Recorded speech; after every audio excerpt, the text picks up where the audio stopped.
एक सगळ्यांना जोडणारी विचारधारा जी काँग्रेस ज्या विचारधारेचा निर्वाह करत आहे ती एक विचारधारा आहे, आणि दुसरीकडे द्वेष, मत्सर, भेदाभेद, स्पृश्यता आणि सामाजिक उतरंडीवर विचार करणारा दुसरा पक्ष अर्थात भाजप आहे.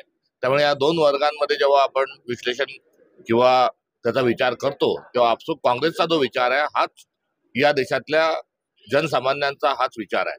आणि या संक्रमणावस्थेतून आपली लोकशाही जात असताना आगामी काळ हा याच विचारांचा हा राहणार आहे. काँग्रेस पक्ष त्याचं एक निमित्त आहे, मात्र संविधानाला अभिप्रेत असणारा भारत घडवणे हे आमचं मुख्य आव्हान आहे, आणि त्या आव्हानाच्या अनुषंगाने आम्ही कार्यरत आहोत.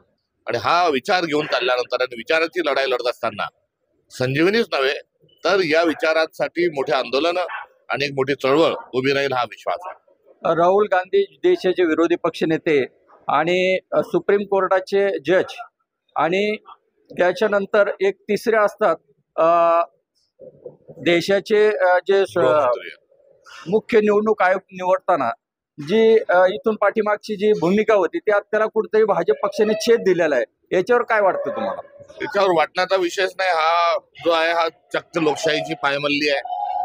त्याच्यामध्ये सुप्रीम कोर्टाचे जे जज होते त्यांना काढून टाकलं, आणि एक विरोधी पक्ष नेता, एक गृहमंत्री आणि प्रधानमंत्री म्हणजे दोन विरुद्ध एक अशा मतदान त्यांना जे पाहिजे तेच ते करणार आहेत. आणि मोठ्या घेतलेले आक्षेप, न्यायालयामध्ये सुरू असणारी याचिका ही बाजूला ठेवून मागचा आयुक्त निवडला गेला. यातच सगळं ही फिक्सिंग आहे.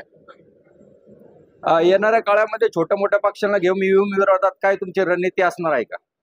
सर्व इंडिया अलायन्स याबाबत चर्चा करत आहे, आणि त्या चर्चेच्या अंती जो कार्यक्रम निश्चित होईल त्याची अंमलबजावणी केली. नुकतंच अबू आझमींचं निलंबन केलं एक मताने, याच्याकडे कसं पाहताय तुम्ही आता? अबू आझमींचं निलंबन जे केलं त्याकडे वेगळ्याने बघण्याची आवश्यकता नाही. हा महाराष्ट्र जो आहे हा शिवशाहू फुले आंबेडकरांचा आहे, आणि औरंगजेब जे आहे हे दृष्ट होते. त्यांनी त्यांचे वडील जे आहेत यांना जेलमध्ये टाकलं, स्वतःचा सख्खा भाऊ दारा शिका याचा सिंहासनावर बसण्यासाठी खून केला, आणि सत्ता जी आहे तो सत्तांध माणूस होता, आणि धर्माचा वापर करून तो लोकांना कुठेतरी गुमराह करत होता. आता औरंगजेब जसा वागायचा तसाच देवेंद्र फडणवीस वागत आहेत. त्यामुळे त्यांच्या काळातही मोठ्या प्रमाणावर खून, बलात्कार, छेडछाड, कोयता गँग, राखीची गँग, रेती गँग, वेगवेगळ्या गँग ज्या आहेत त्यांच्या राजआश्रयामध्ये निर्माण झालेल्या आहेत. आणि स्वतःच्या काळाकारभार दिसू नये म्हणून औरंगजेब जसा धर्म वापरायचा तसा देवेंद्र फडणवीस धर्म वापरून हा राज्य सत्ता चालवत आहे.